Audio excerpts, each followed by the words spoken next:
¿Cuáles son nuestras reacciones? ¿Cuáles son nuestras respuestas ante lo que podemos considerar que es una situación límite? ¿Cómo vamos a proceder a partir de que reconocemos a nuestro alrededor que está pasando algo singular, que está pasando algo inédito y que probablemente de lo que decidamos en ese momento probablemente va a depender lo que es nuestra existencia, que va a tomar un rumbo, un derrotero desconocido? En ese contexto yo podría preguntarle qué le pasa a otros en esa situación límite. Por ejemplo, a aquellos que muchas veces ejercen lo que denominamos el odio, ejercen aquello que uno podría reconocer como una agresión física, una agresión verbal, como las posibilidades mismas de la impotencia. De eso se trata la violencia, de eso se trata también el odio. Al mismo tiempo, uno podría pensar cuáles son las salidas a esa situación, de qué forma también vamos a reaccionar, cuáles son los enunciados,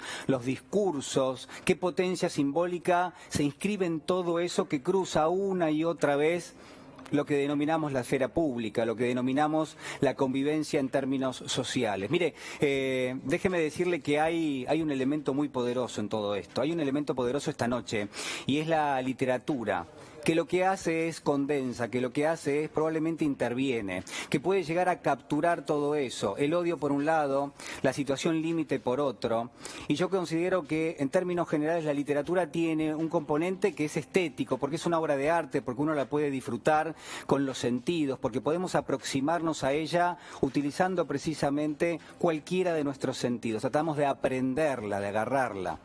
Es una obra de arte, pero al mismo tiempo tiene un componente que yo podría denominar que es ético. ¿Sabe por qué? Porque la literatura, como el arte en general, hace bien. Yo creo que esta hasta cicatriza, hasta trae cierta cuestión de calma en términos de la conciencia, repara la conciencia. El arte repara las conciencias, dañadas muchas veces por el odio, dañadas muchas veces por la violencia física y también por la violencia verbal. Ahí hay un refugio, es en el arte, en esta noche es también en la literatura. Y sobre todo tiene también una dimensión política la obra de arte, y la literatura también lo tiene, y en esa dimensión política es donde probablemente encontremos algún tipo de salida a estas situaciones. Es en la recreación permanente de esa herramienta, que es la política, que es la ética, donde encontramos quizás algún tipo de respuesta. Alguien que lo puso de una forma realmente contundente, alguien que hilvanó estos elementos de una forma realmente maravillosa. Estoy hablando de esa situación que es límite, que es crítica, de ese elemento que es el odio, pero también de la literatura en el medio, de algo que referencia a una historia, a un relato, que alguien nos cuente algo y que eso signifique algo para todos nosotros. Fue el genial escritor Ray Bradbury. Ray Bradbury concibió hace unos 20 años, usted lo conoce, Bradbury, el gran creador de Fahrenheit 451, la temperatura a la cual arde el papel. Bueno, ese mismo escritor concibió hace 20 años una serie de cuentos reunidos en un libro que se llama El hombre ilustrado. Y en esa serie de cuentos hay uno en particular que quiero contarle esta noche, que se llama Calidoscopio. Usted se acuerda de los calidoscopios, los ha visto de chico, y era un juguete, un elemento óptico, uno podía ver los colores repartidos, mezclándose, pequeños espejos triangulares que estaban de alguna manera dispuestos y que conformaban algo que a todas luces nos maravillaba, pero que también nos preguntábamos qué había detrás de todo eso. Bueno, así se llama la historia que hoy nos trae Ray Bradbury. En ese hombre ilustrado, en esa especie de efigie que teje Ray Bradbury para concentrar todas sus fábulas y todos sus relatos, hay un hombre que es el que va a contar la historia. Ese hombre es un hombre que está tatuado desde el cuello hasta la cintura. Dice Bradbury, es el hombre ilustrado, es el hombre que está ilustrado sobre su piel, que está tatuado, que tiene tatuado hasta los anillos, y lo que tiene tatuado, lo que tiene dibujado ese hombre es la infinitud, es el ecosistema, es el universo, son los miles de millones de personas diminutas, dibujadas una tras otra, y están los paisajes, y están las fórmulas, y están los mares y los cielos y las montañas, y está cada uno de los seres humanos y de los seres vivos que puede poblar y que puede habitar un cuerpo, como es el cuerpo de ese hombre ilustrado. Pero además Bradbury agrega algo, porque lo que nos dice es que ese hombre arranca la historia contándole a un desconocido cosas que le han pasado, y lo que le cuenta son historias que están directamente inscriptas, dibujadas en su cuerpo, y esas historias se cuentan a sí mismas.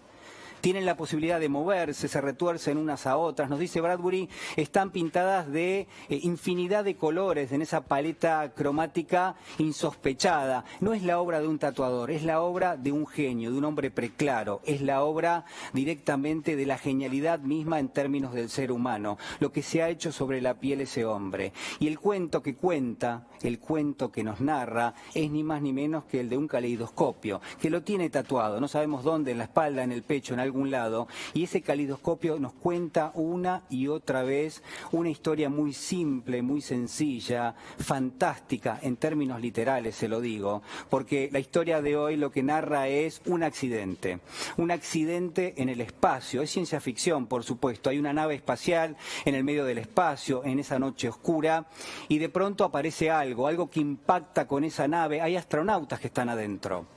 Y salen totalmente despedidos. Va a decir Bradbury que en ese contexto, eso que ha impactado contra esa nave espacial, lo que ha hecho es la ha abierto al medio, como si fuera un abrelatas. La abrió al medio y ahí salieron despedidos en una especie de onda expansiva cada uno de estos astronautas, que estaban reunidos adentro de la nave, pero que inexorablemente empiezan a alejarse uno del otro. Es el impacto, es la violencia, han salido despedidos y ya están prácticamente en pleno espacio. Es la noche oscura, es el silencio, es un mar bravío pleno de penumbra y de oscuridad.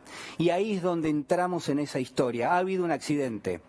Cada uno de esos astronautas ha salido prácticamente en una dirección distinta. Hay algo que sabemos con certeza, dice Bradbury, y nos lo dice a nosotros, y nosotros lo reconocemos como lectores.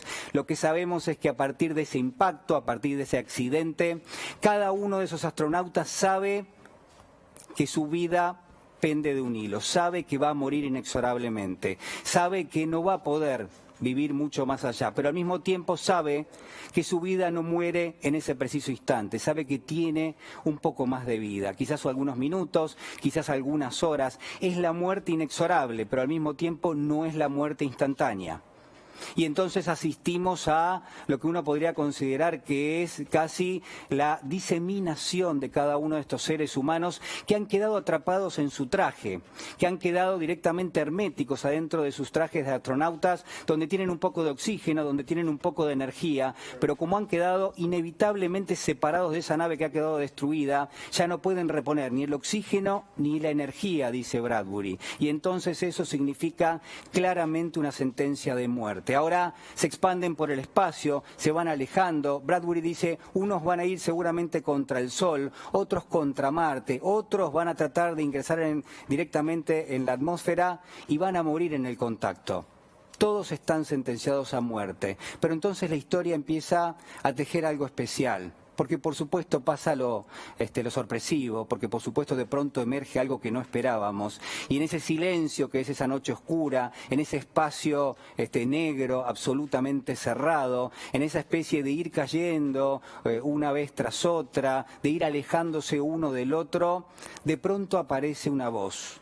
Y esa voz es humana, y esa voz es reconocible, y quien lo reconoce es el otro astronauta, ya ni siquiera se ven, uno ha salido despedido para un lado, el otro para el otro, y está claro que antes se conocían, que antes estaban reunidos en una nave, pero que ya no, cada uno está en solitario, cada uno viaja prácticamente en una distancia distinta, a una velocidad distinta, tienen distintas perspectivas de vida, algunos van a vivir algunos minutos más, otros quizás algunas horas, pero todos van a morir inexorablemente. Y entonces, como le digo, surge una voz. Y después surge la otra, y después surge un contacto y un reconocimiento. Y lo que ha pasado es que dentro de esos trajes, nos dice Bradbury, el radio, el intercomunicador funciona, y funciona en la distancia, cada vez más importante que es ese espacio exterior. Funciona en cada uno de esos trajes y les permite a cada uno de los astronautas comunicarse entre sí, por más que ya no se ven, por más que ya directamente no se reconocen ni siquiera como si fuesen una luz de una estrella. Y en ese sentido, lo que empezamos a notar como lectores de esa historia es que hay familiaridad, que lo que conversan los astronautas, que saben que van a morir prácticamente de inmediato, que saben que van a morir en algunos minutos, que lo que conversan esos astronautas es de la vida, es de la amistad, lentamente empiezan a buscar en su interior qué es lo que tienen, no tienen absolutamente nada, están solos en el espacio, flotando directamente, quizás yendo hacia una estrella, yendo hacia el sol, que los va a terminar matando. Y es en ese punto, en el punto donde ya no les queda tiempo, que recuperan el tiempo. Es en ese punto donde empiezan lentamente a convocar viejos recuerdos, presencias que habían sido corridas a un costado, ilusiones, desencantos, tristezas, alegrías, la vida misma, la vida cotidiana, lo que llamamos la cotidianeidad. Y es un contexto límite, están por morirse. Pero lo que surge de la historia, lo que nos hace surgir Bradbury es pequeñas familiaridades que son concitadas una y otra vez. Y de pronto hay un tejido que directamente conforma algo que es un diálogo permanente. Es el cuento entero, es el relato entero. Está hecho de palabras, está hecho de lenguajes, está hecho de esos elementos que habitamos todos y que ellos también habitan, como fue una vida en común, una vida en sociedad. De eso es de lo que está hecha también esta historia. La historia va a terminar, por supuesto, con un desenlace triste, como le digo. El desenlace tiene que ver con el ingreso directamente en esa atmósfera de uno de estos cuerpos, que lo que dice Bradbury es va a pulverizar el cielo de Illinois, un cielo polvoriento y un cielo blanco. Han sido lanzados como piedras, caen y caen en la madurez de sus vidas, va a contar el escritor. Y nosotros nos preguntamos si acaso no hay algo de todo eso que tenemos presente, no hay algo de todo eso que convive con todos nosotros, que más allá de la paradoja, donde ellos se van alejando unos de otros, pero justamente eso es lo que de pronto los recupera en un diálogo permanente, en un diálogo cotidiano, cálido, cariñoso, empático, que más allá de eso también uno podría pensar, y la hipótesis del cuento es esta, claro, ¿no? Que la cercanía de la muerte muchas veces genera en el ser humano la miseria, que genera el individualismo, la competencia, que genera directamente ser un soberbio, ser un odiador serial, ser alguien que discrimina. Y lo que dice Bradbury es, no, señores, el ser humano cuando está cerca de la muerte, como estos astronautas, es todo lo contrario, es solidario, es empático, recupera aquellos elementos que nos hacen parte de esta especie de cohesión social permanente que es nuestra vida. Y esa es quizás una de las principales enseñanzas. Pero si yo tuviese que mencionarle una más, porque en ese relato cada uno de los astronautas tiene una actitud distinta ante eso que está pasando, que es una situación inédita, singular, límite, que va a traer la muerte de una forma inexorable. Si yo tuviese que mencionarle algo, le diría que es el propio calidoscopio, que es algo que uno intuye que está hecho de pequeñas piezas que han sido recuperadas de otra cosa que se supone que era más coherente, y de pronto ese calidoscopio se transforma y se combina, y las luces que entran a su alrededor terminan dándonos un mensaje distinto. En función de eso, de esa especie de explosión que suponemos que ha sucedido, que se ha astillado directamente ese cristal, que los astronautas van cayendo en el espacio y que quizás si uno los mira de lejos conforman un calidoscopio, ¿no? Porque cada uno está diseminado, porque ya no existe la nave donde estaban y porque todas esas astillas no son más ni menos que seres humanos que están perdidos a la deriva, que no tienen un lugar de anclaje,